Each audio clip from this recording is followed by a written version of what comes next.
Selamat pagi, dan yang kita mulai saja ya. Assalamualaikum warahmatullahi wabarakatuh. Waalaikumsalam warahmatullahi wabarakatuh. Maaf ya, nanti kuliahnya seperti ini ya. Dalam proses respirasi, dasar-dasar respirasi, itu kita akan mengenal adanya respirasi eksterna. Respirasi eksterna itu adalah ini. Respirasi di mana adanya pertukaran gas antara atmosfer dengan alveoli, ini kan respirasi eksterna. Tapi yang terpenting di dalam tubuh kita sebenarnya kan respirasi internal dari darah dari kita kan untuk menyediakan oksigen dan membuang CO2 yang berasal dari jaringan. Ya. Maka kita perlu tahu bahwa dalam keadaan normal, maka kalau kita mengambil darah kita, darah arteri, kita kan bisa tahu kan ada analisa gas darah. Maka kalau kita analisa gas darah itu, oksigennya itu kan mempunyai tekanan parsial 95 mm². Kalau tekanan atmosfer kan 760 ya. Kemudian CO2-nya itu adalah 40 mm². Nah, CO2 itu sendiri kan sering dipakai sebagai patokan untuk menentukan apakah seseorang itu dalam keadaan asidosis atau alkalosis, tapi nanti kalau apa itu apakah ada semacam asidosis yang sudah bisa teratasi atau ada alkalosis metabolik yang sudah bisa teratasi ya. Kemudian di sini kita terangkan dulu dari permulaan dari luar saja ya. Kalau kita bernapas maka kan mengambil udara dari atmosfer ya. Kira-kira udara atmosfer itu menurut hukum Dalton itu kan mengandung beberapa tekanan parsial gas. Jadi kan atmosfer kita tekanannya itu adalah 760 mm². Maka dari 760 mm² ini kadar CO2, tekanan parsial CO2 itu adalah dalam badannya adalah 158 mm². Kemudian ada sedikit CO2-nya, cuma 0,3 mm². Jadi ya ada. Kemudian uap airnya itu juga ada, walaupun cuma sedikit ya. Itu 5,7 mm². Kemudian N2-nya yang paling banyak, kan kira-kira 80% itu kan N2. Itu adalah sekitar 596 mm². Nah, pada waktu kita mengadakan inspirasi, kita akan memasukkan udara ke dalam alveoli. Karena apa? Karena kita kan mengembangkan paru-paru kita. Waktu kita mengembangkan paru-paru, alveoli, maka tekanannya akan menjadi berkurang. Karena tekanannya berkurang akan menyebabkan udara masuk ke dalam alveoli kita. Itu adalah menurut hukum Boyle-Kriegers ya. Jadi kan pertama kan kita bisa memasukkan dan mengeluarkan. Pada saat kita mengadakan ekspirasi, maka kita kan akan mengempiskan paru-paru kita. Tadi kan pada akhir inspirasi itu kan menjadi sama tekanannya. Tapi setelah sama dengan kita kempiskan, itu kan mengecilkan volume paru-paru. Karena dikecilkan, maka tekanannya kan akan bertambah. Karena tekanannya bertambah, ini kan akan keluar. Terjadilah proses ekspirasi. Nah, kemudian pada saat kita melakukan inspirasi ini, mau tidak mau, kan mesti harus melalui saluran nafas yang merupakan dead space. Jadi antara hidung sampai ke bronchioli respiratorius itu kan tidak terjadi pertukaran gas sama sekali, sehingga itu adalah merupakan dead space yang besarnya dalam keadaan normal sekitar 150 cc. Maka kalau kita mempunyai volume tidal, katakanlah 500 cc, maka yang masuk itu kan sebelumnya kan dari dead space itu kan 150 cc. Sehingga walaupun kita bisa memasukkan 500 cc, kan harus dikurangi 150 cc, sehingga kan hanya 350 cc, sehingga untuk ventilasi alveolernya kan berbeda dengan ventilasi respirasi. Misalnya seorang dengan ventilasi respirasi itu adalah frekuensi pernafasan, misalnya 12 kali per menit, kemudian dikalikan dengan volume tidal.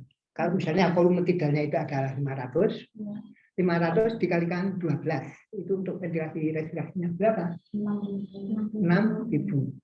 Tapi ventilasi alveolernya bukannya 6.000, tapi adalah 500 dikurangi 150 dikalikan 12, yaitu 4.200 ml. Ya, coba. Coba 350 dikalikan 12 kali, saya kira akan ketemu 4.200 ml. Sehingga antara ventilasi respirasi dengan ventilasi alveoler itu agak berbeda. Jadi kan ya. Nah, di sini terus kemudian masuk ke dalam alveoli karena adanya hukum Bill-Garusak itu karena apa itu kan keluar masuk. Nah, kemudian di sini kita kan juga harus tahu mengenai hukum Dalton, di mana tekanan gas itu kan tekanan barometer, tekanannya apa ya itu kan terdiri dari beberapa tekanan parsial gas, di mana di dalam alveoli setelah kita masuk bukannya 158 lagi, tapi kita juga selalu akan mempertahankan bahwa yang ada di dalam alveoli itu tekanan parsial oksigennya itu turun menjadi 100 mm/Hg. Jadi kan cuma 100 mm/Hg. Mari. 100 mm/Hg. Kemudian CO2-nya itu kan berasal dari udara yang ada di dalam jaringan kita yang sudah dibuang, merupakan hasil metabolisme, nanti kan akan. Nah, di sini menjadi 40. Nah, itu kan sering tekanan CO2 kan sering dipakai untuk menentukan seseorang itu apakah menderita asidosis, apakah menderita alkalosis, atau orangnya itu sudah normal tapi baru saja mengalami asidosis metabolik yang sudah terkompensasi dengan respirasi, atau mengalami alkalosis metabolik yang sudah terkompensasi. Nanti kan dengan analisa gas darah, kemudian H2O-nya 47. Siapa yang tahu? Maaf, Mas siapa Mas? Maaf ya. Siapa? Reza. Ini Mbak Rizda. Apa? Rizda. Rizda. Risa. Rizda. RISDA. Oh ya, Rizda ya. Mbak ini? Velia. Apa? Velia. Felix Velia itu kucing. Apa? Velia. Enggak, karena Felix itu kan ada kucing itu apa? Iya. Ya, enggak biar enggak mudah lupa Mbak. Mbak Tina. Apa? Tina. Tina. Iya. Tina. Pak Tina, Pak Velia, Mas siapa? Reza. Ini Mbak Reza apa? Rizda ya. Saya maaf ya. Jadi demikian, ini kadar oksigennya setelah dianalisa cuma menjadi 100 mm/Hg. CO2-nya 40, itu adalah sesuai dengan yang ada di dalam darah arteri ya. Kemudian H2O-nya 47 itu adalah merupakan tekanan uap air jenuh pada suhu 37 derajat Celcius, karena tubuh kita itu kan mempunyai suhu 37 derajat Celcius, itu adalah merupakan suhu optimal untuk bisa terjadinya proses metabolisme yang ada di dalam tubuh kita. Hipotermi misalnya kurang juga tidak bagus. Kalau hipertermi misalnya pada keadaan demam atau apa, itu juga nanti juga nggak bagus. Kalau terlalu kan protein atau apa itu kan bisa rusak, bisa mengalami denaturasi itu kan. Apa misalnya pada orang demam tinggi itu kan protein yang ada pada otak itu kan juga bisa rusak, itu kan juga berbahaya ya. Walaupun sebetulnya juga untuk meningkatkan pembentukan antibodi. Terus kemudian kadar N2-nya adalah 573 ml/Hg. N2 sendiri kan sebenarnya tidak diperlukan untuk proses metabolisme yang ada di dalam tubuh kita. Coba kalau ini kira jumlahnya adalah 760 mm. Tapi kalau ini kita jumlah sudah agak berkurang karena oksigennya kan menjadi apa ini kalau ini masih 760, 100, 140, 187, masih 560 yang ada di dalam. Coba dijumlah betul nggak? 760 meter Hg enggak? Insya Allah benar. Betul? 760. Ya. Iya. Tapi ini kan terjadi proses difusi menurut hukum Henry. Proses difusi itu kan terjadi dari tekanan parsial yang tinggi ke tekanan parsial yang rendah. Nah ini kan tekanan oksigen yang ada di dalam alveoli kan lebih tinggi daripada yang ada di dalam kapiler alveoli. Sehingga kan akan terjadi proses difusi, yaitu menurut hukum Henry. Nah sekarang bagaimana? Ini kan sebenarnya terjadi difusi sempurna kok di dalam darah arteri kok menjadi berkurang. Ini kan ada katakanlah ya, ini adalah jantung kiri. Ini adalah jantung kanan. Maka ini kan setelah dipompa ya, masuk sini. Kenapa yang ada di dalam darah arteri itu tekanan parsial oksigennya kok menjadi berkurang? Kalau tekanan parsial CO2-nya tetap katakanlah 40. Siapa yang tahu? Karena sering ini agak dalam tadi di dalam teks juga agak sering tidak dicantumkan. Sebab kalau yang ada yang bermuara pada serambi kiri, pada atrium kiri, itu kan dari apa? Itu ternyata tidak hanya berasal dari alveoli saja, tapi juga banyak yang berasal, ada yang berasal juga banyak yang berasal dari apa? Bronchiolis, terus dari apa? Padahal kan pada bronchus dan bronchiolis itu bermuara pada atrium kiri itu kan tidak mengalami pertukaran gas. Nah, itu yang menyebabkan tekanan parsial oksigennya itu menjadi turun dari 100 menjadi 95. Nah, kemudian kalau kita itu normal, oksigen nggak ada artinya kalau tidak akan mudah dilepaskan kalau di dalam jaringan yang membutuhkan. Agar oksigen itu mudah dilepaskan pada tekanan parsial yang lebih rendah, maka kan ada suatu substansi yang bisa mengikat oksigen. Apa? Hemoglobin. Sehingga pada orang yang kekurangan hemoglobin karena kemampuan untuk mengikat oksigennya itu kurang, maka kan juga sedang akan lemes orangnya. Nah, proses metabolisme kan akan berkurang. Sehingga kalau kita berada pada suatu tempat yang tinggi, misalnya ya, tekanan barometernya kan rendah. Nah, itu kan orangnya juga akan mengalami hipoxia.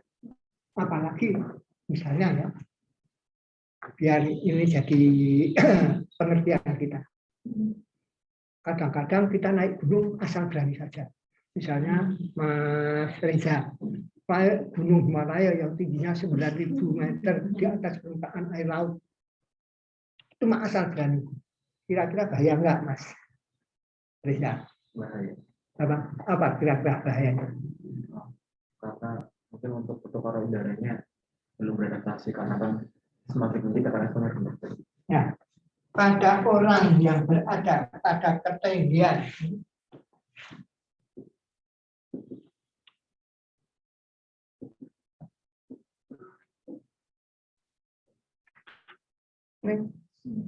DPR apa? Batas pertumbuhan. Ya, kan ada. Ternyata tekanan atmosfernya, kan barometernya, itu hanya tinggal sepertiga kalau kita ada di atas permukaan air laut batas nol. Jadi coba ini dia 760 kan.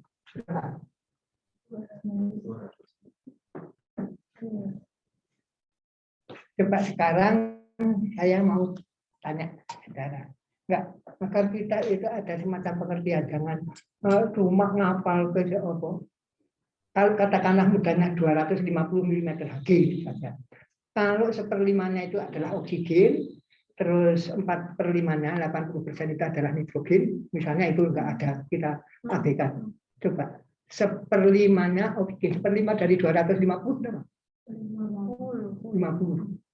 Nah sekarang kalau darah kita yang harusnya ini tekanannya itu adalah 95 atau ya katakan, maka apa yang terjadi? Difusinya kan malah terbalik. Yang ada di dalam kan nggak akan, kita kan akan mengalami apa yang disebut dengan hipoksia. Sehingga saya kira semuanya pernah naik pesawat. Kalau Mas Reza dari mana aslinya? Asal dari Cilacap. Mana? Cilacap. Wah, Lebih lebih cepat naik kendaraan darat daripada naik pesawat. Iya. Coba, apa? Rizda. Ya. Dari mana, Kak? Saya dari Lampung. Lampung. Ke sini sering naik pesawat atau naik kendaraan darat? Bisa juga. Ya, pernah naik pesawat? Pernah ya. Saya mau tanya. Enggak, ini pertanyaan ini kelihatannya agak lelucon, tapi ini adalah pertanyaan dasar. Kenapa? Kalau kita sudah masuk, sudah penumpangnya lengkap, pesawat itu kok ditutup rapat semua, sudah nggak akan dibuka lagi. Terbang. Karena makin tinggi kan kadar oksigennya semakin rendah ya dok. Tekanannya. Ya, kenapa kok nggak boleh membuka apanya? Terus apa? Sebabnya apa? Untuk mempertahankan tekanan.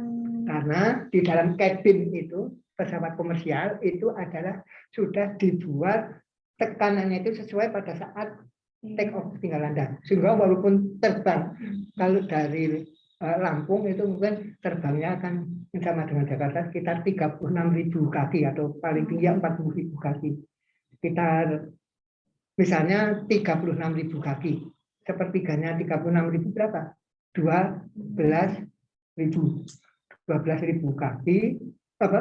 12.000 meter. 12 kilo itu kan sudah lebih dari, wah, kalau kita berada pada suatu ketinggian itu kok tanpa apa, orangnya akan menjauh hipoksia. Kalau yang hipoksia itu ada pilotnya, ya pesawatnya kecelakaan. Makanya kalau kita sudah masuk di dalam pesawat, dalam kabinnya dibuat walaupun terbang tinggi, kita seperti bernafas kalau kita ada di ya.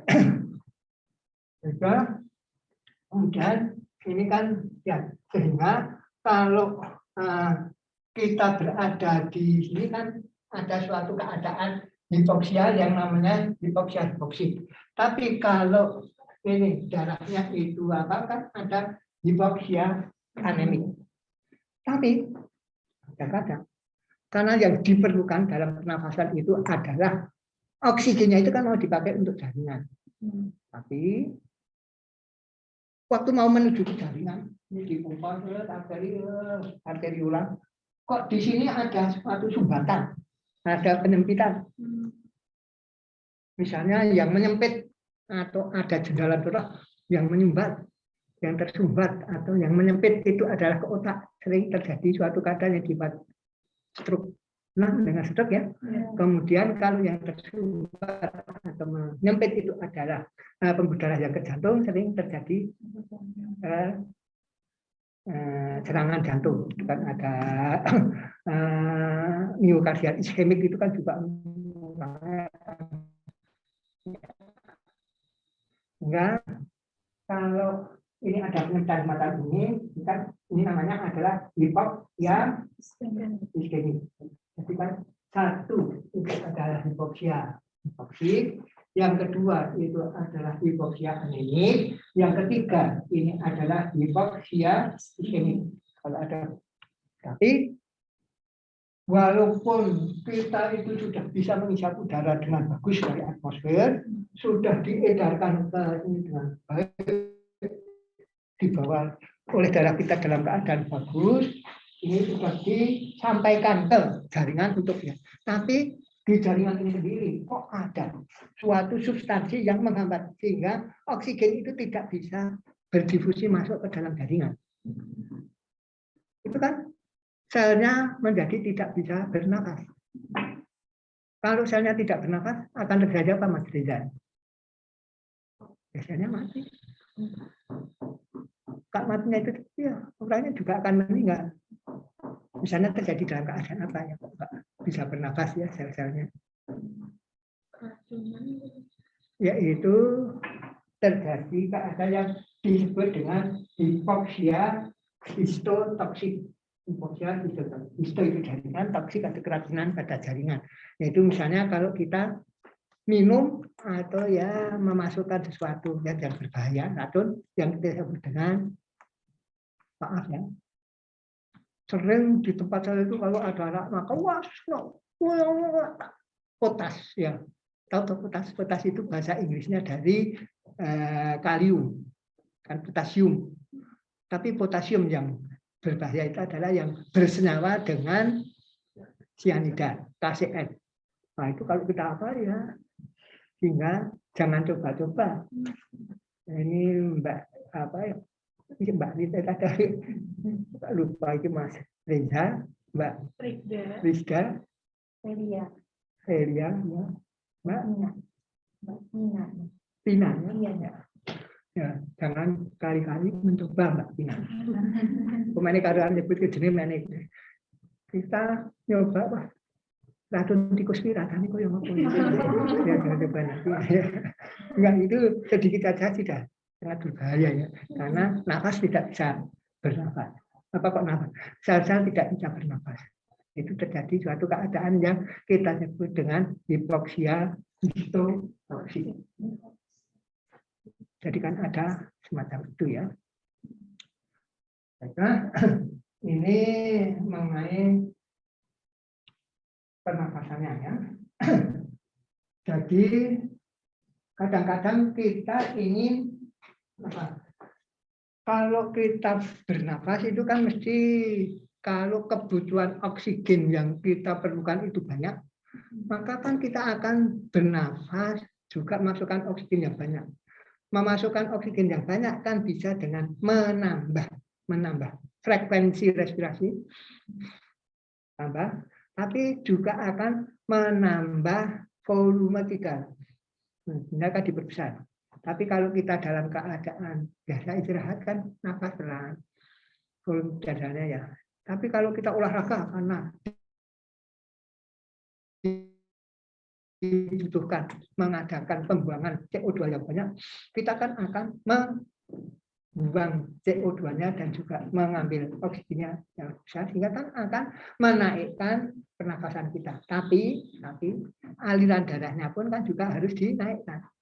Maka secara tidak sadar kalau kita olahraga kan nafasnya akan bertambah banyak, tapi heart rate-nya pun denyut jantungnya juga akan bertambah banyak. Betul nggak? Iya. Gimana? Konseptualnya masuk enggak ya? Bisa enggak ya? Maaf ya, saya mungkin kuliahnya itu konvensional, tapi mudah-mudahan bisa diterima enggak kira-kira Mas Reza dengan cara begini? Bisa. Apa? Ya, baiklah. Sehingga kita kan kadang-kadang akan mengukur pertukaran ini. Coba kita kan ada beberapa volume tidak misalnya tidal volume, yaitu volume yang kita, tapi kalau kita bernafas ya biasa saja ya. Atau kalau mau saja ya, adalah demikian. Kalau kita bernafas kan ini inspirasi, ekspirasi, inspirasi, ekspirasi, ekspirasi, inspirasi. Nah, nanti di sini kita kan bisa mengadakan inspirasi sekuat-kuatnya sampai udara pernafasan nggak bisa masuk ke dalam paru-paru kita. Kalau sudah nggak bisa masuk, ini nanti kan akan datar. Ini kan sudah maksimum. Setelah apa? Nanti kan kita akan mengadakan ekspirasi. Sampai kita tidak bisa mengeluarkan udara pernafasan. Habis ya. Nah, nanti kita kan akan mengambil inspirasi lagi. Misalnya kita lakukan 3 kali ya. Inspirasi. Kalau kita tidak ada kebocoran dan ukurnya ini benar, kita kan akan sama. Inspirasi, kita akan datar kalau sudah tidak bisa mengeluarkan. Terus inspirasi. Kalau sudah tidak bisa masukkan kan akan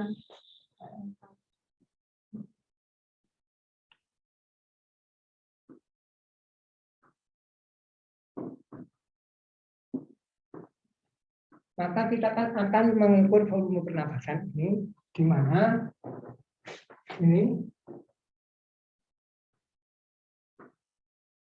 inspirasi normal, ekspirasi normal, ini namanya kan tidal volume 3.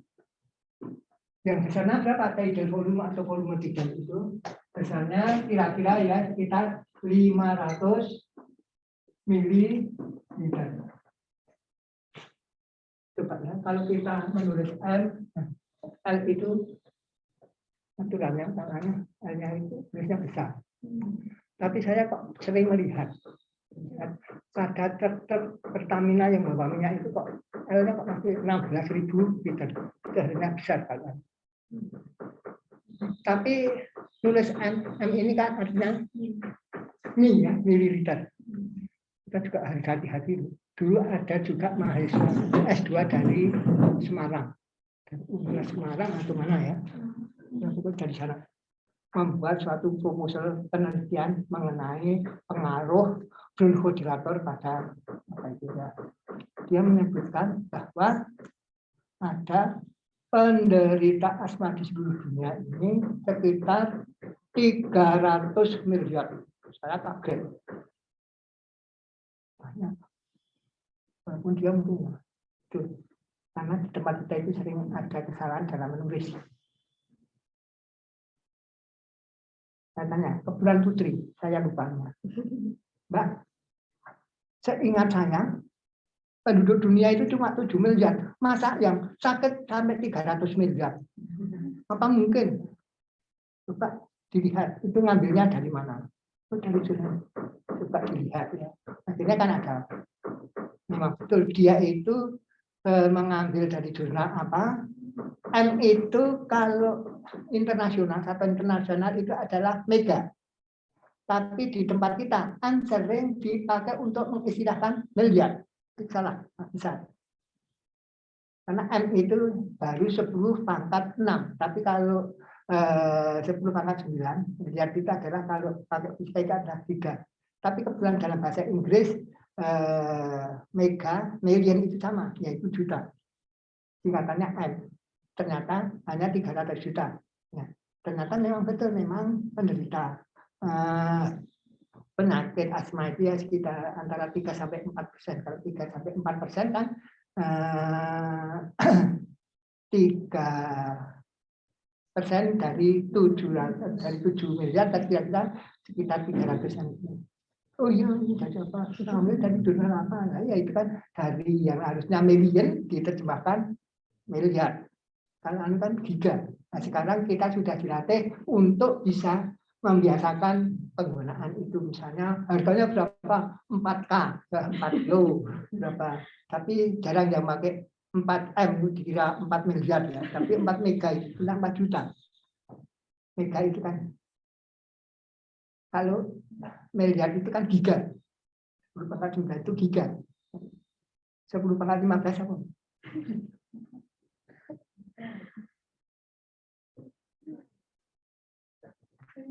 Ya. Oh, terawi 10 pangkat berapa? 12. Ya. Mana ini ya? Ini agak aneh, tapi ada sebetulnya ya. Agak dia. Kita selami dulu ya. Misalnya 0 ini ya, 0. Ini akan dari meter. Ini kan cuma katakanlah 1 meter gitu ya. Ya. Tapi ini 0 ini kan sama dengan 10 pangkat 0 itu kan sama dengan 1 ya. Sekarang 10 pangkat 1. Apa? Ayo.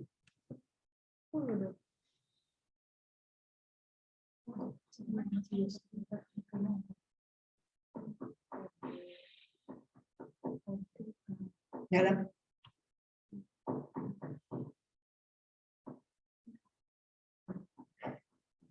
Apa? Ayo. 10 apa? Kita mengingatkan diri. Ingat. Apa?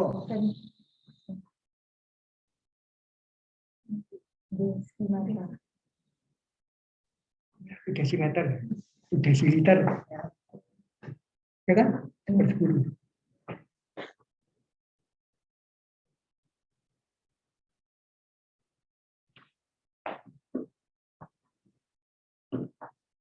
Apa?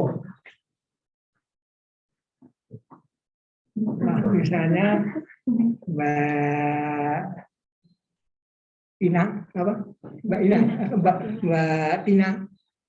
Wah, saya di tempat saya punya sawah 100 hektar gitu ya. Itu apa? Kuadrat. Itu kan sering dicetak.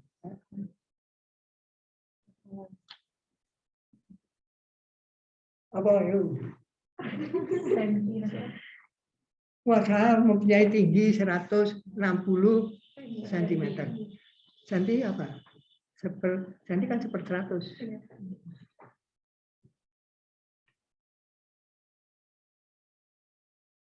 Nah, ini enggak sudah lebih ada nih. Kalau ini meter kan namanya kan tadi sentimeter gitu dah. Ya.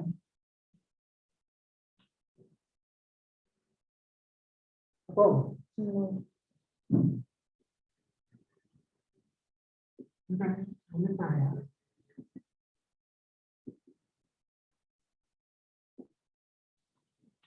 Ini sekarang merupakan -3. Apa? An kecil. Jadi terus setelah ini biasanya perlipatan juga. Oh.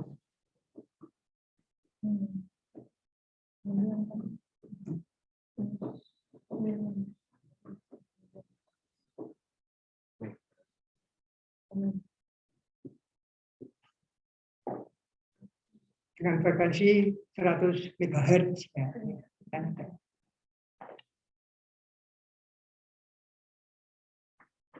Ayo kok mulai.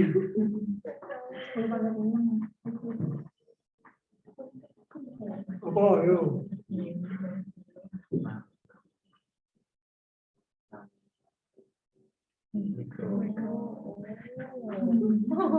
Karena dengan kita diameter sel darah merah rata-rata misalnya sekitar 5 mikron gitu ya. Sebenarnya kan harusnya 5 mikrometer ya. Kalau mikron itu saja kan sudahnya orang tahu ya.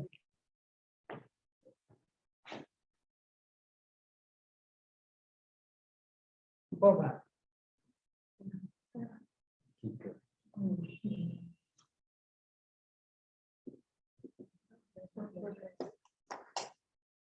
Ya.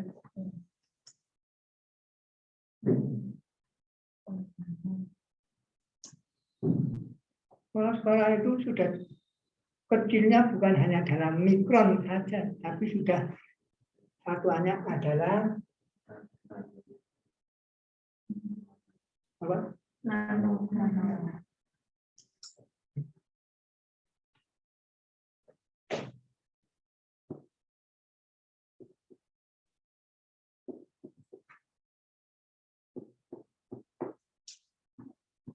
Nah ini agak sama, karena kalau tera itu adalah triliun.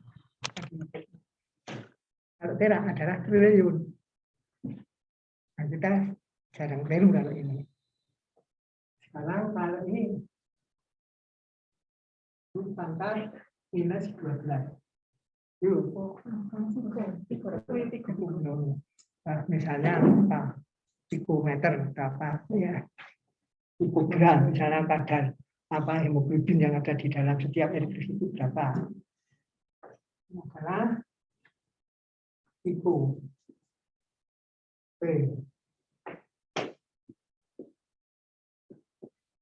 Wow.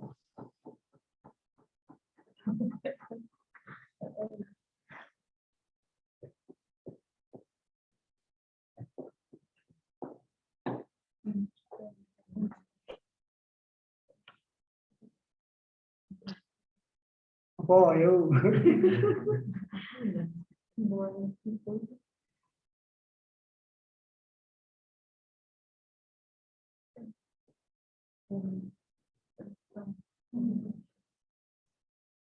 Misalnya volume eritrosit kita rata-rata itu adalah berapa? Katakanlah sekitar 29 mikro femtoliter FL. Oh, no, Mbak Iki ya, ini media banyak yang lupa. Dan betul nggak Mas Reza? Iya, betul. Saya cuma mengingatkan, kira-kira ada gunanya enggak? Ya, biar nanti terbiasa menggunakan. Apa yuk?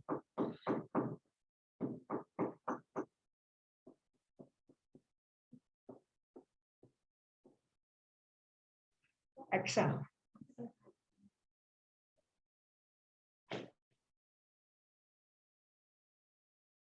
Kan ada yang kecil, ada yang besar. Kebalikannya apa? Yuk.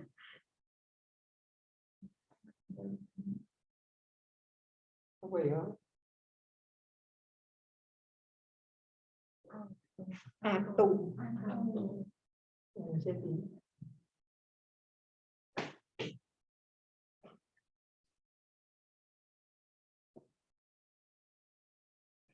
Apa? Nulis tanggalnya Pak. Wah, mulai selikur. Apa ya?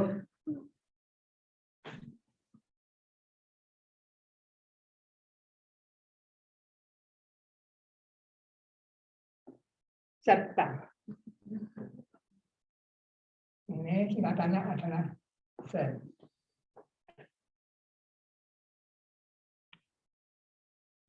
Apa? Ada garingan. Apa? Atau silik. Ada yang kecil lagi. Misalnya kita punya 1 kilogram gula. Lebok ke yang apa kita masukkan ke danau mana itu ya, wah nanti kan hanya berapa perlunya apa yuk.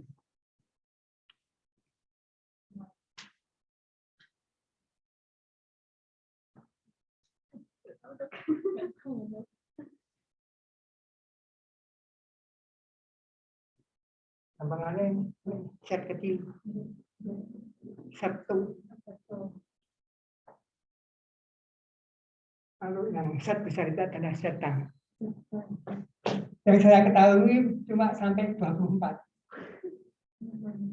Apa? Yota. Ini besar. Yota. 10 pangkat minus 24. Apa?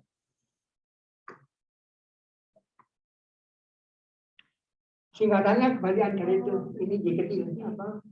Ini setnya jadi 10. Yok, tuh. Jadi kalau yang ketika titik U, kalau yang besar adalah A.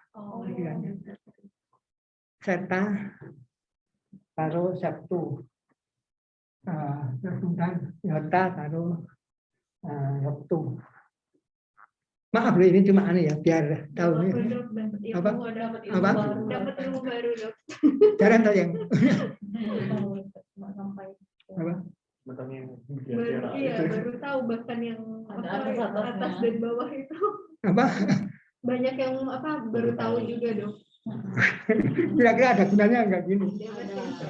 Baiklah, ini ya. Nah, sekarang kita kembali lagi di sini bahwa ini tadi ya, ini namanya adalah tidal volume atau volume 3 yang kira-kira besarnya adalah 500 mililiter, ya kan? Tapi kalau dari sini,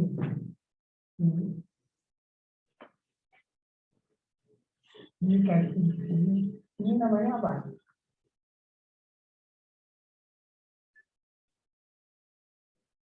Volume reservoir inspirasi. Inspiratore reservoir volume, IRV. Inspiratore reservoir volume. Ini apa namanya?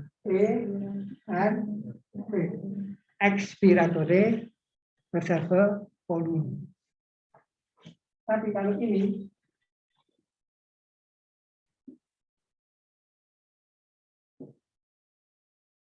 namanya apa? Kapasitas inspiratory, kapasitas inspirasi atau inspiratory capacity, IC. Inspiratory capacity atau kapasitas inspirasi. Jadi dari ini sampai ini. Nah, yang paling penting adalah ini.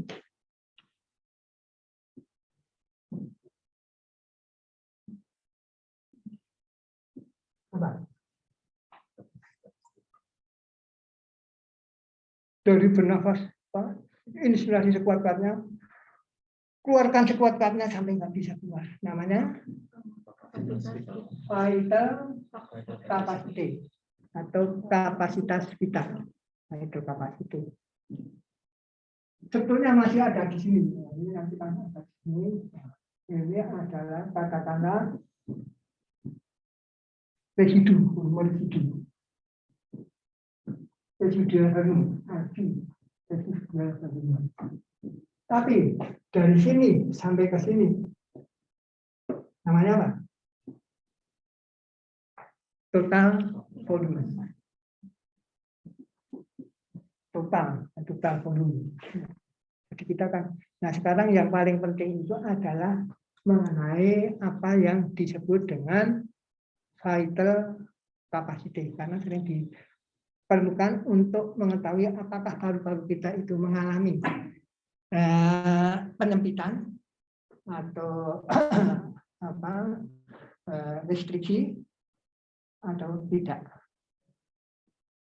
Misalkan kalau mau tahu itu kan mesti harus tahu prediksinya itu semacam apa. Pernah tahu prediksi kapasitas vital kita itu seberapa? Yang terpenting dari ini. Yang penting ini dulu ya.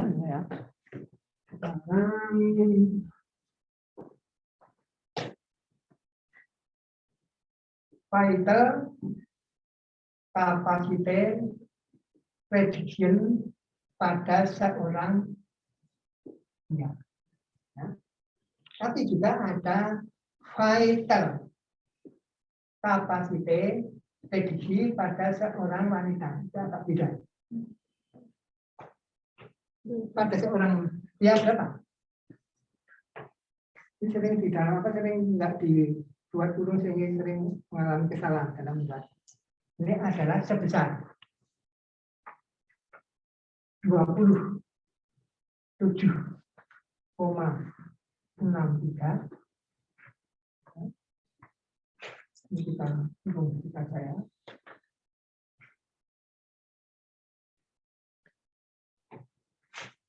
Dikurangi 0,112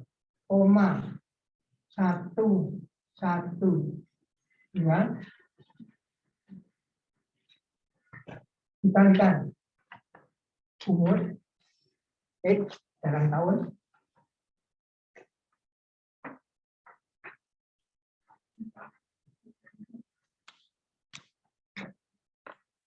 ini kita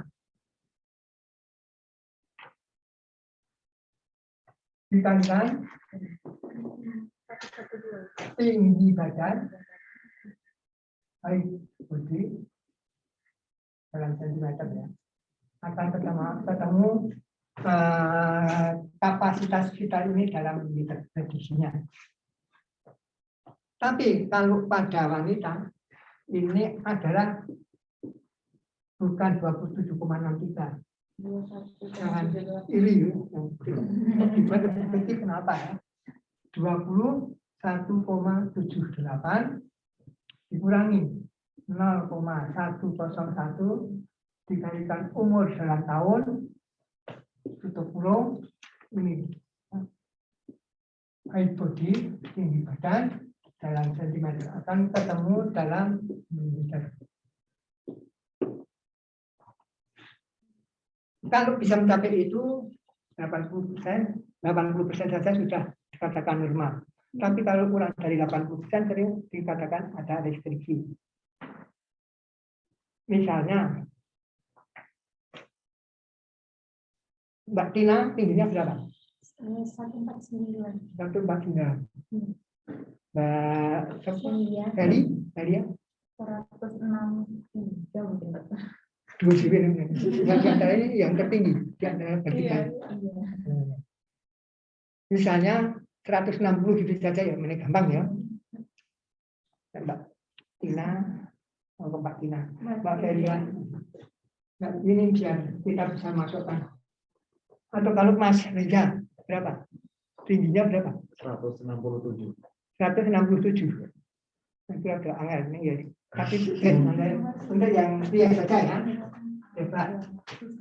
Sekarang item kapasitas dari Mas Reza.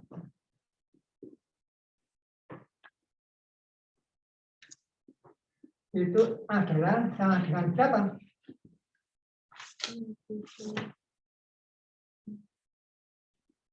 27,63 dikurangi 0,112 dikalikan umurnya berapa? 25 dikalikan 25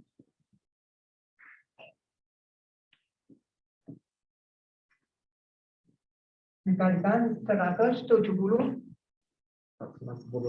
berapa? 167. Sudah langsung dalam mililiter bisa ya. Nanti akan dapat coba pakai kalkulator dapat.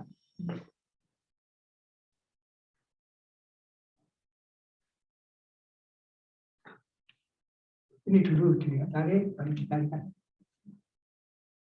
Ini sekitar 4.000 berapa?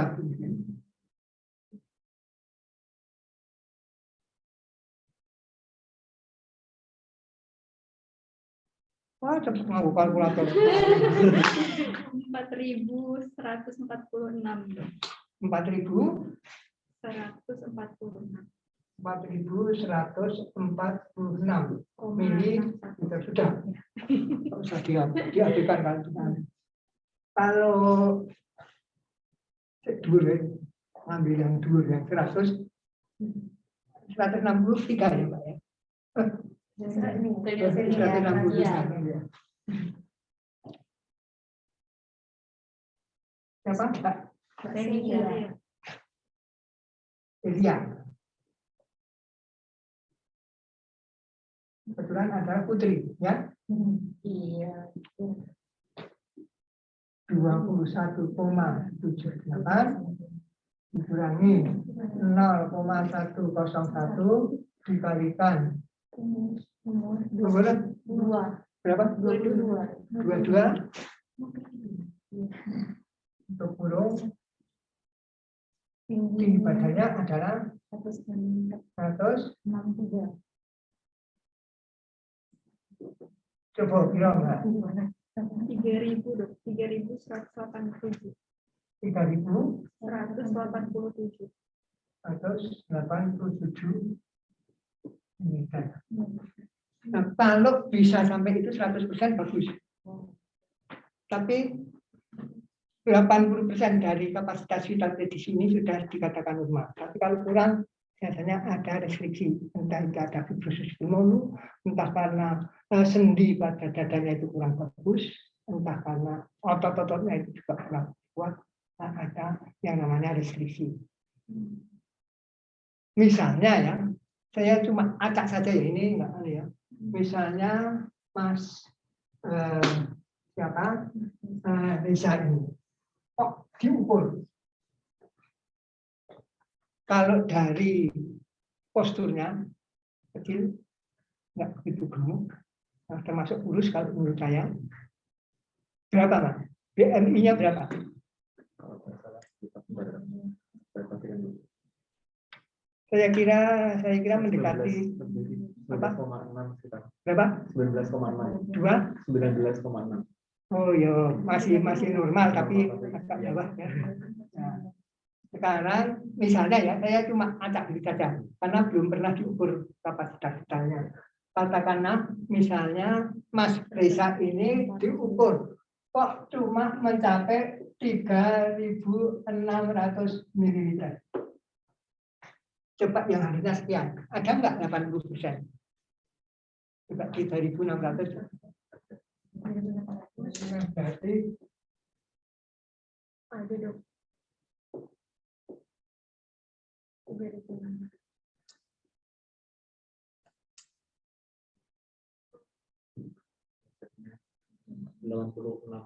berapa? 86. Masih 86%. Oh, misalnya, nggak ada restriksi.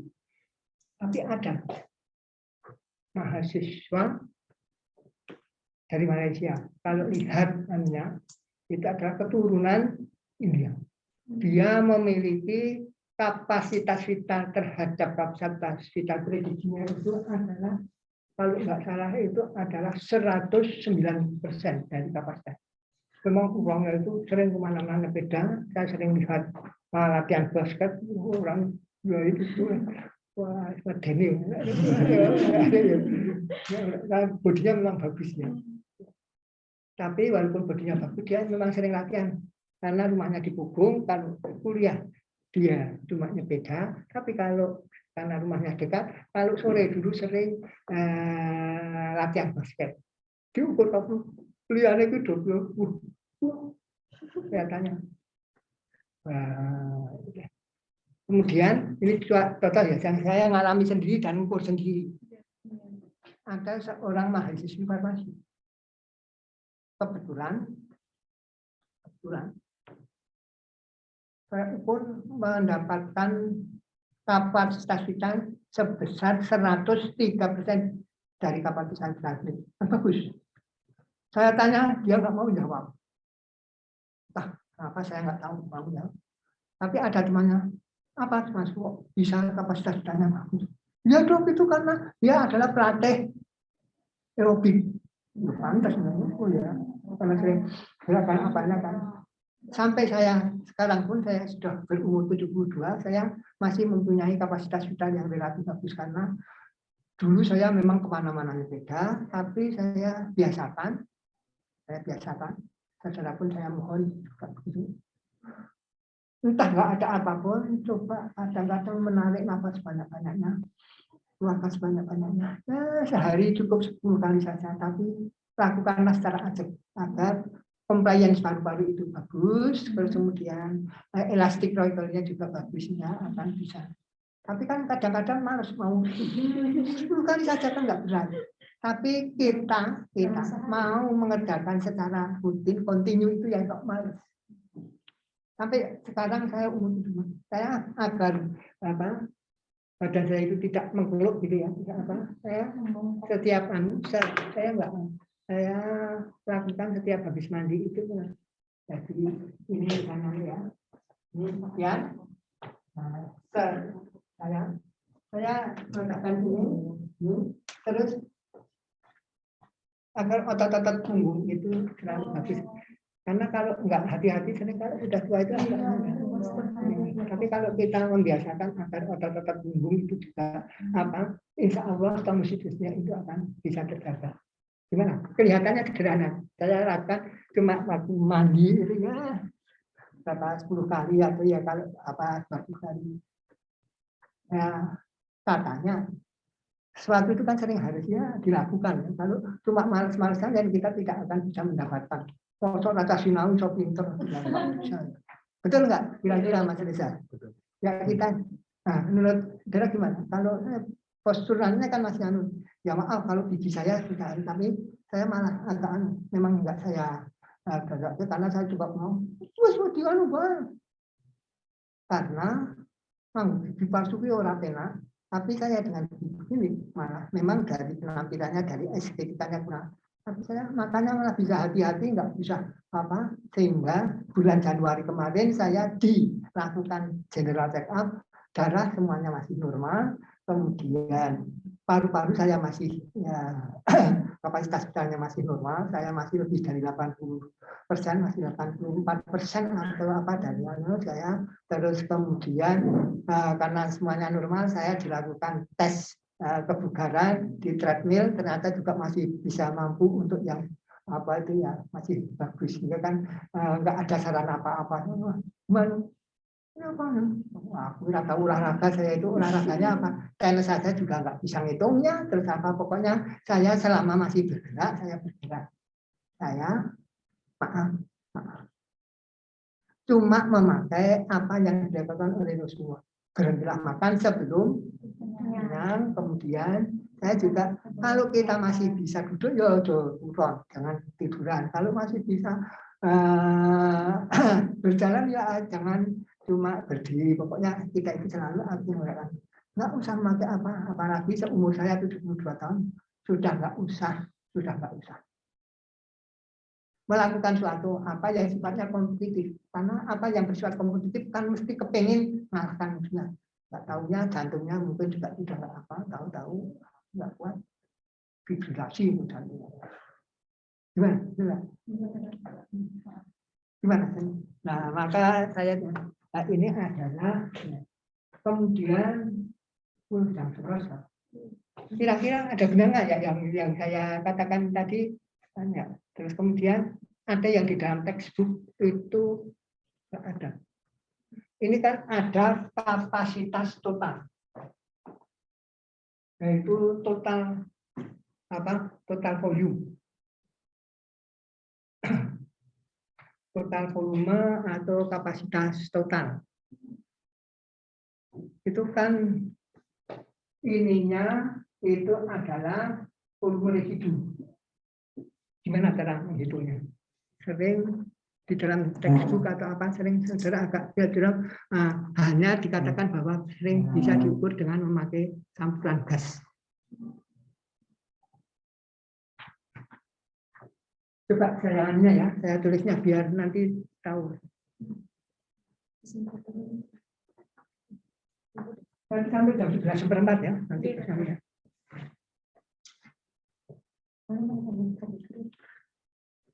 Coba ini kita semuanya pastinya sudah tahu bahwa P1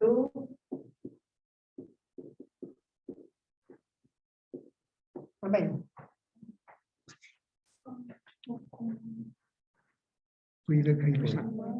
Ya, nah sekarang kita mengukur kapasitas vital 3 kali berturut-turut. Jadi, tapi spirometernya sudah dipasang sedemikian rupa sehingga untuk setelah 3 kali itu kan tahu betul ininya berapa. Katakanlah ini adalah sebesar 4.000, saya pakai bilangan yang mudah saja, 4.000 ml. Jadi kapasitas vitalnya itu adalah 4.000 ml. Nah, nanti kita yang terakhir setelah itu spirometernya dipindahkan untuk menghisap dari campuran gas ini. 80% itu adalah helium, 20% itu adalah oksigen. Nah sekarang kalau 80% dari 760 berapa? Betul nggak? Coba untuk kayak lari ya.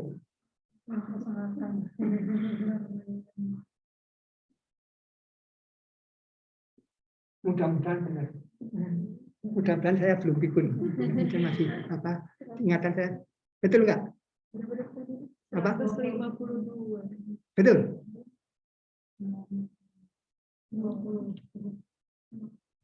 Ya, karena sekarang kan sudah mudah untuk mengukur itu analisa gas darah atau ya pernafasan kita itu kan apa yang kita inspirasikan kan itu 80% adalah helium.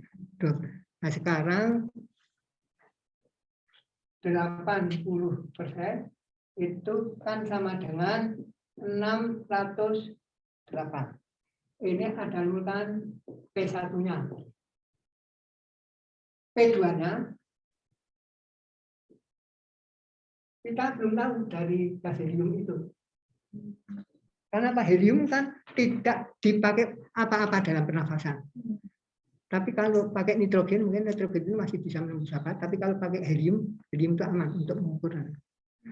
Maka katakanlah V1-nya berapa? 4.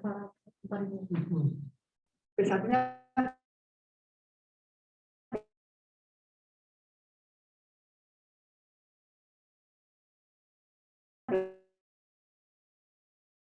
berapa? Belum tahu. Tapi buat dari helium itu bisa dikatakanlah V2 dari heliumnya itu adalah 407.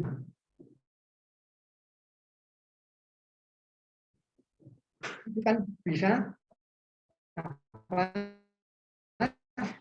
terus dianalisa gas ternyata heliumnya itu menjadi 476.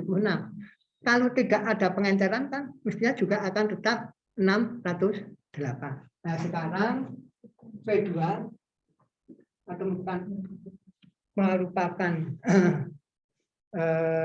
kapasitas totalnya itu berapa? Sama dengan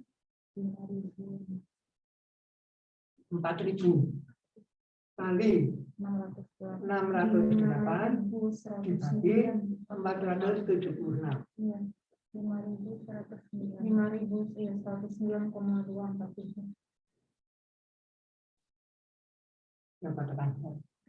Ya kan kita bisa tahu oh, kapasitas totalnya adalah 5.110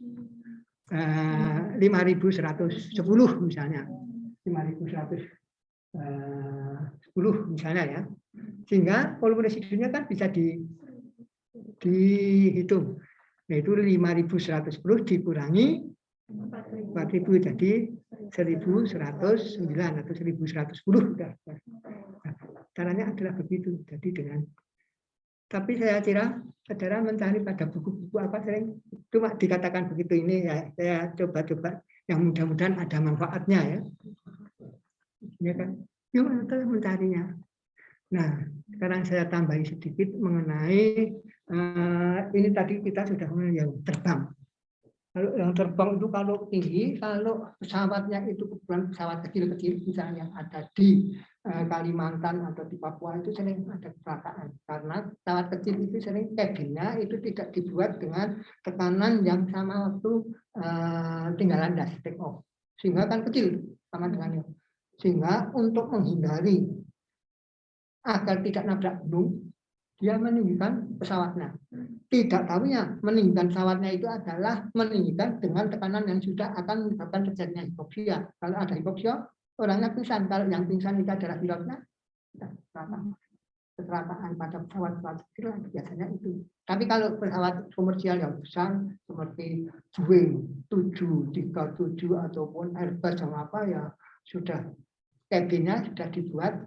Nah, sehingga kalau kita terlambat masuk sudah nggak boleh dibuka lagi.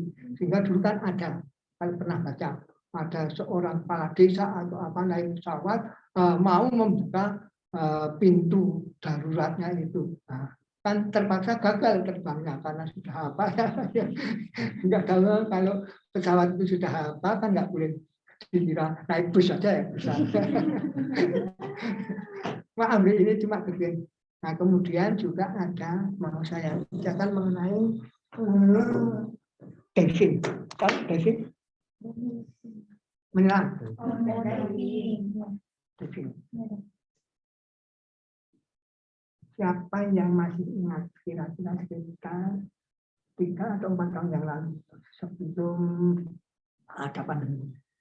Ada kecelakaan pesawat Lion atau apa di sekitar Kepulauan Seribu Utara Jakarta. Ada yang masih ingat? Nah, itu kan ada seorang penyelam yang sudah berpengalaman.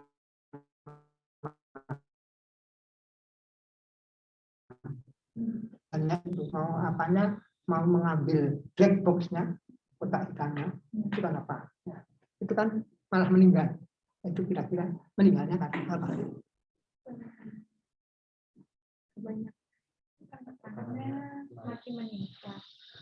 Jadi kalau salah lautnya itu enggak begitu dalam sebetulnya. Cuma kita 29 meter atau apa, katakanlah 30 meter gitu hasilnya. 30 meter itu setiap 10 meter kalau air tawar itu kan sudah tambah 1 atmosfer. Tapi karena menyelam 30 meter, mencari gitu, itu kan harus pakai scuba yang apa agar kita bisa bernafas kan harus ditambah 3 atmosfer menjadi atas. Kan kita bisa bernafas di kedalaman itu, tapi kan pakai scuba. Tapi air 30 meter itu kan menekan badan kita, sehingga nitrogen juga oksigennya itu banyak yang larut di dalam darah kita, plasma darah. Padahal harusnya itu pelan-pelan. Kalau menyelam sampai 1 jam apa itu nanti kan ya pada kedalaman 20 meter tidak boleh tergesa-gesa. Padahal saat apa itu sudah ketemu, dapat terus langsung naik muncul di permukaan. Maka gas yang tadinya itu larut, tiba-tiba kan akan menjadi gelembung-gelembung seperti misalnya yang agak mudah contohnya ya, saya kira semuanya sudah pernah membuka minuman Fanta atau Coca-Cola. Coba waktu kita buka tutupnya, kenapa kok gelembung-gelembung gas CO2-nya itu muncul? Apa sebabnya? Karena pada saat masih tutup itu kan bertekanan tinggi, maka kan CO2-nya larut. Pada waktu tutupnya kita buka, tekanannya kan sama dengan tekanan atmosfernya.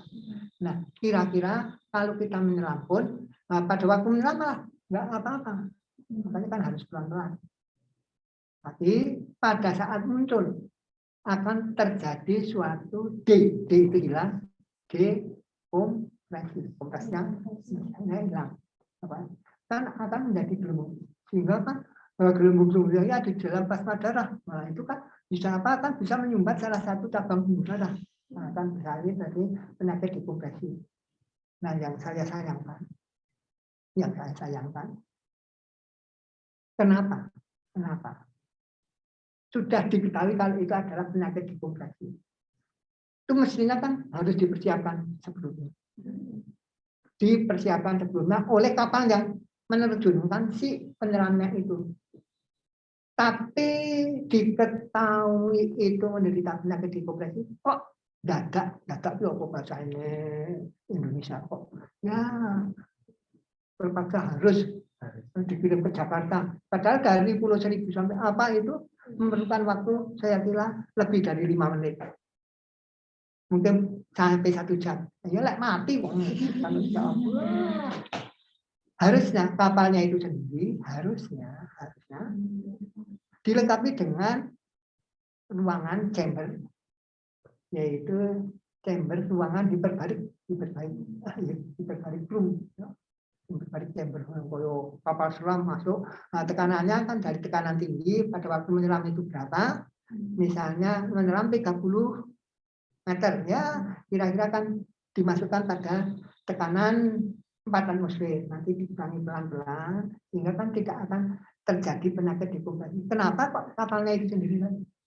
Dulu sebelumnya saya itu kesalahan dari siapa yang itu nggak boleh, padahal penyelam handal itu yang salah sebetulnya.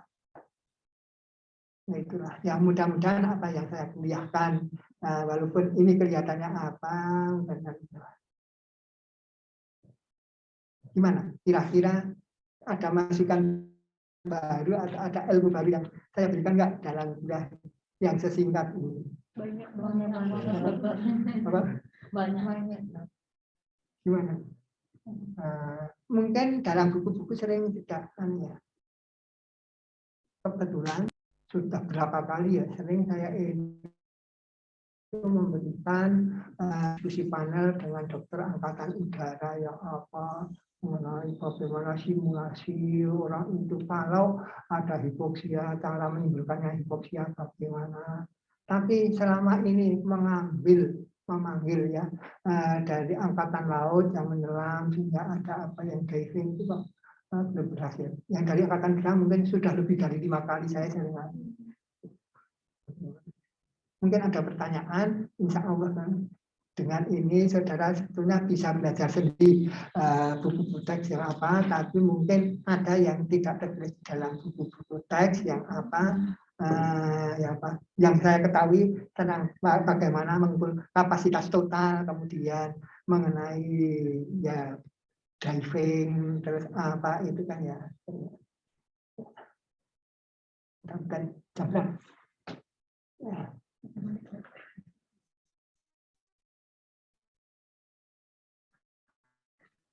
Sambil menghafalkan ya, Mbak Tina, Mbak apa? Rizda. Apa ya yang lapangnya? Sering nggak hafal Mbaknya. Ya, sekedar ceritaan saja ya, ini nggak usah ini. Saya kira kuliahnya cukup sekian saja. Ya. Mudah-mudahan saya itu besok lusa itu ada reuni alumni dari SMA saya di SMA Negeri 1 Teladan yang sudah berapa tahun ya kita tidak ketemu 52 atau 53 tahun yang lalu tidak ketemu. Yang mudah-mudahan masih ingat ini siapa ini. Tidak ada yang mau datang itu sudah terdaftar sekitar 45 orang. Itu ada berapa itu kan di antaranya ada yang bekas Wakil Panglima Angkatan Udara dulu itu kan teman sebangku saya waktu SMA. Ada yang dokter di Kementerian apa sih Danardi ya. Nah, nanti lupa atau tidak. Saya cuma mau menceritakan kelupaannya itu. Ini Mas Desa. Saya itu pernah tugas di Palu. Bukan di Palu ya. Apa? Kampungku. Sulawesi Tengah. Iya. Iya. Di Universitas Tadulako. Oh iya. Di Palu ya? Iya, Tahu rumah sakit Undaan? Undata, Dok. Ya. Yang Direkturnya yang dulu waktu saya ke sana itu direkturnya Dr. Roysul Ma'arif. Pernah enggak? Di FK berarti sekarang. Apa? Di Fakultas Kedokteran Untar. Sekarang sudah di Sukabumi. Apa? Karena sudah meninggal. Nah, itu demikian ya. Sekitar tahun 2009 atau berapa ya saya ke sana. Nah, karena SMA saya satu kelas. Kedokteran masuk kebetulan lulusnya hampir bersamaan ya. Itu termasuk salah satu yang naik terus dari angkatan saya tahun 70 masuk kedokteran itu dari 155 kalau nggak salah. Itu yang naik terus sampai apa itu cuma 33 orang. Jadi ada termasuk saya, sehingga saya itu nggak punya pengalaman apa-apa terus masuk ke bagian fisiologi ini. Nah, itu saya mau cerita begini. Karena saya datang di sana, saya diberi nomor teleponnya apa, tanya di sana sampai di FK Unpad, aku, Pak ini Pak Rasulullah Arif yang direktur tahun ini Pak, saya telepon ketemu Pak Arif, aku ini kayak tugas ya, dengan bahasa Pak saya baru tugas di Unpad, di Fakultas Unpad, kali dulu belum merupakan universitas apa, belum merupakan fakultas kedokteran, masih bagiannya dari apa. Ya, dia, kamu lagi, minatnya di mana? Oh, saya di hotel ini. Kamu sore aku tak petuk ya, nanti sore saya jemput ya. Apa? Bermaghrib, setelah maghribnya. Saya betul-betul dijemput sampai di lobi hotel. Nah, ya kebetulan sudah ada HP. Saya kira lagi, sekarang kamu itu di mana? Saya sudah di hotel. Nah, kamu lihat di mana? Mana yang di Jun ya? Aku yang lobi hotel lah. Pakai belum tahu kalau berhadapan itu, yang berhadapannya itu adalah teman saya, terus dia juga lupa sama saya. Nah, kan yang lobi hotel nanti aku gak nunggu nang sofa. Nah, saya itu kan yang di, aku yang nunggu nang apa? Aku gak ngadeng anu. Nah, cuma ya kira-kira jarak 3 meter berbicara pakai HP, nggak tahu kalau yang diajak bicara itu adalah.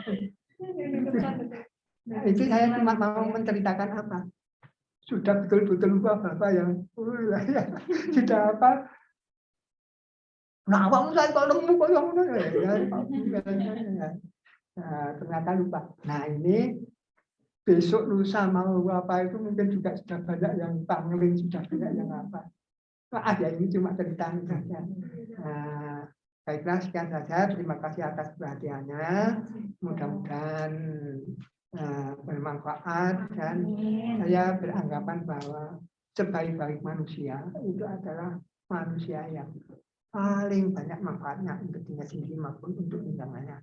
Mudah-mudahan apa yang saya berikan itu juga bermanfaat, sehingga harapan saya untuk diri saya sendiri adalah merupakan amal jariah yang sampai saya sudah meninggal pun masih, kalau saudara masih mengamalkan apa yang saya ajarkan dan apa, masih menjadikan amal jariah saya.